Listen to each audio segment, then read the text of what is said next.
Right, you kind of touched on it, but a hot topic today is the market. You know, we are in a rapidly shifting market. We talk about this every week with the team, but we're still in a seller's market, but we're seeing a shift. So what are your thoughts on timing the market? How everybody wants to buy low so they get a better deal, right? So how do we time the market? Is that really a thing? And how should we think about that? Want me to go? Or, If you're gonna ask, go. all right. So I'm just gonna agree with you because I know what you're gonna say. Well, I don't know. Maybe not. Okay, So what I would say is you got to define what do you mean by timing. And most people when they say how do I time the market or should I time the market, what they're really asking is should I participate or should I not?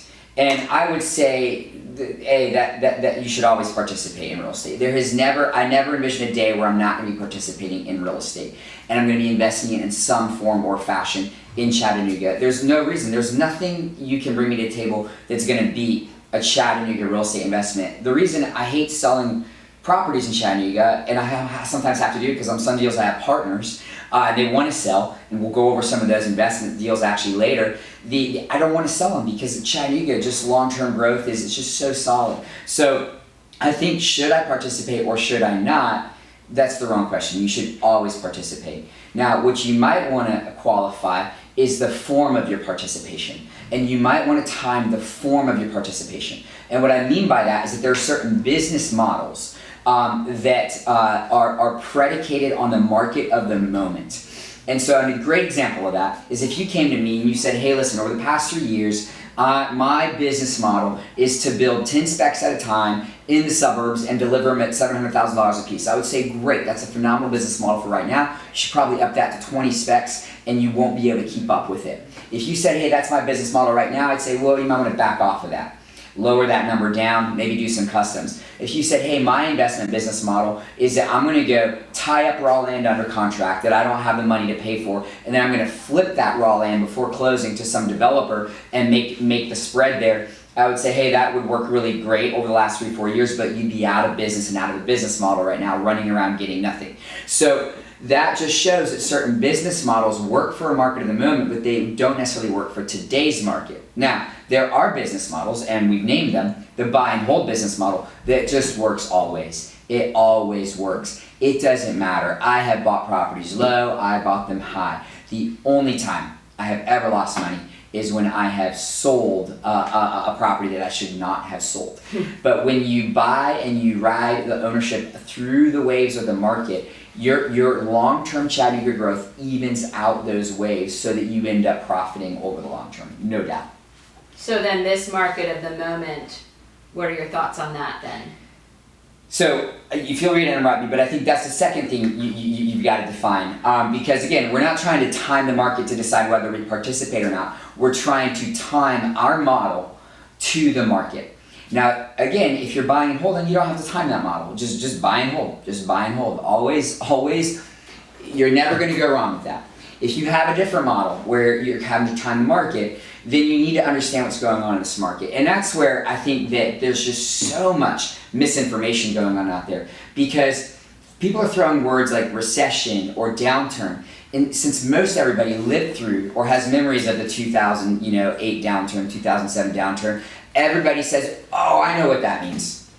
And then they kind of lock and load, box in, this is what that means. There are so many different types of downturns. And so what I'd like to do to speak a little bit, and you know, I mean, your own industry, the financing industry really caused the downturn of 2008, and the entire U.S. economy became based on a house of cards. And that house of cards was built on lending standards that were far too loose. And so people entered into the market, prices got driven up, and then entire bank balance sheets and entire investment portfolios where these large mortgage asset classes were traded and retraded. Our economy and our banks became built on that. And then when they realized, hey, none of these mortgages are good, There's a 20 to 30% default rate on these. It all just fell apart, and you had banks crumbling. And our economy is based on banks not crumbling and being reliable and robust and solid. And so everything crumbled, and that's what caused the crisis of 2008. It's a completely different story what's going on today. And so what's going on today, and what's important to understand, is that through a series of 3 choices that independently may have all been very good choices at the time, together they have caused this massive problem called inflation. We have flooded cash into the American economy at historically unprecedented levels that you will never in history see the amount of cash that's flooded into our economy as has happened. So Trump did his tax cuts, again, on their own, good, bad, you decide, but that flooded cash in. Then Trump, and followed by Biden, did stimulus for COVID. Again, good or bad, you decide, but that flooded more cash in the economy. And then through that, the FOMC, the Federal Open Market Committee, which we often call the Feds, they went ahead and kept interest rates artificially low through fear of a recession related to COVID. Again, flooding cheap cash into the economy. So that trifecta of flooding all this cash into the economy, that people grabbed it up, went and purchased things, made investments, and essentially caused inflation to occur at a rate that we do not want it to happen. We want to keep inflation around 2%. It's hitting 7-8%, right now.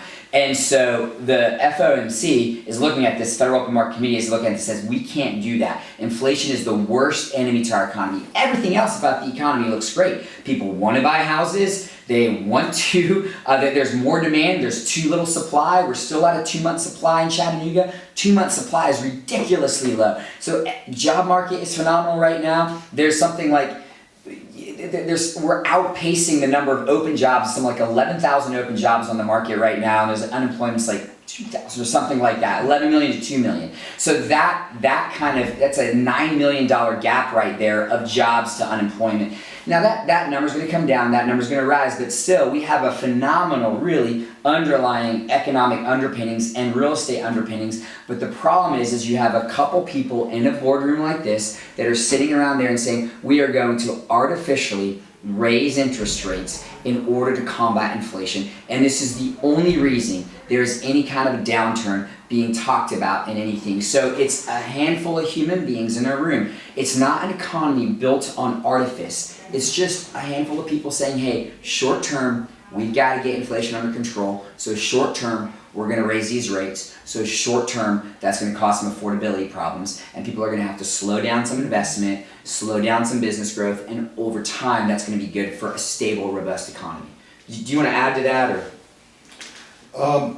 The only other thing that's happened that's causing the massive rate increases is because the Fed is saying we're gonna do this, and we're gonna go farther and like cut deeper than we need to. And we know then that on the tail end of that is a recession, where you're gonna see rates go down. So a loan is sold, the loan is sold and the servicing rights are sold. The servicing rights are the people who collect the mortgage payment and pay out your homeowner's insurance and your property taxes. Those servicing rights typically have a 4-year average hold on it. And they have a 2-year break even on it. So if you're buying servicing rights and you believe rates are going down and you're only gonna hold on to this loan for maybe a year, maybe 2 years, are you gonna operate on the same financial model? No. So you only have one option. What is that? Raise the fees. And that's why you have rates that are going so high, because the investors believe rates are going down. So we've got to condense our 4-year average hold down to 18 months, 12 months, and the window is getting shorter and shorter. And that's why rates are so high. So to speak into, go ahead. I was going to say, but I wanted to go back to timing the market a little bit. Yes, Is that okay? that's where I was going. Yeah, okay. Go for it. Yep. Timing the market. Jim, everything you were saying about, well, if this is your model, you might not want to do it now. Or if this is your model, you might not want to do it now. If the model is just, plain vanilla, buy and hold. I want to buy real estate and I want to keep this long term. Now is actually a great time to buy. And Same I'll reference Dave Ramsey because in the South we all know Dave Ramsey probably, and we also know him as a financial radio personality who is hyper conservative. And what Dave Ramsey has said, as recently as even a couple of weeks ago, he doubled down on it. He's like, no, now is absolutely the right time to buy real estate. If you want to buy in the next 5 years, you need to buy now. And here's what's happening, because on the lending side, I talk to people, multiple people every single day, and every single person is saying, I'm worried about interest rates being high. And so I'm thinking about waiting. And I go, yeah, absolutely. So is everybody else. So what do you want to wait for? I want to wait till rates go down, then I'm going to take action. Oh, what do you think everybody else waiting for? They're also waiting for the rates to go down. So do you want to go out right now and buy while rates are high? That's a negative. But while the competition is smaller, while sellers are more willing to offer closing cost incentives or temporary rate down options to save you money, all these other kind of things, and to find that perfect deal, or do you want to go out there when the rates do drop and start competing against the 5, 6, 8 people that are trying to desperately claw at that same property? You will erode all your savings. And every time I've done a cost analysis on this, with what is it going to cost to buy now and refinance when rates are lower, versus what is it going to cost to buy later, you're looking at $10,000, $15,000 in savings on an average purchase. And that's calculating the refinance cost and the higher rates during that time period. And so now that's just the financial cost. That's not the time commitment in finding something. That's not waiting and finding that, special deal, because if everybody's taking action and jumping, it's kind of hard to find that special deal. So that's kind of why I was saying, like, when's the best time to buy real estate? Probably yesterday. And the next best time is today, and after that, tomorrow. If your strategy is that long-term buy and hold. And so just to add to that, so we operate, so I operate with my business partner a $20 million, real estate investment fund. And by virtue of that, we get to kind of hobnob with our CFO for hire, who essentially works out of Florida and represents real estate funds and investors doing, $100 million, $500 million, capitalized at $1 billion or more in equity. And so that's what he calls the smart money. So that institutional smart money. So these are people that, they're meeting with the top economists in the country. They're meeting with the who's who of investment. They are the who's who of investment. And so all this smart money, what he calls smart money, they are putting all of their emphasis on rentals. So what they see, because they see real estate as a hedge against inflation. And the thing is that if you keep money in the bank right now during an inflationary period, every day that dollar bill sits in the bank, it buys less and less and less. On the other hand, these people know that real estate is a hedge against inflation. So if you invest in real estate, your real estate value isn't going down. Nobody is predicting a significant deflation of real estate prices. You have to think about this. There was too little inventory before this downturn, and there were too many buyers before this downturn. What is happening is people are just cooling their interest because rates are so high and because they can't afford it in some cases.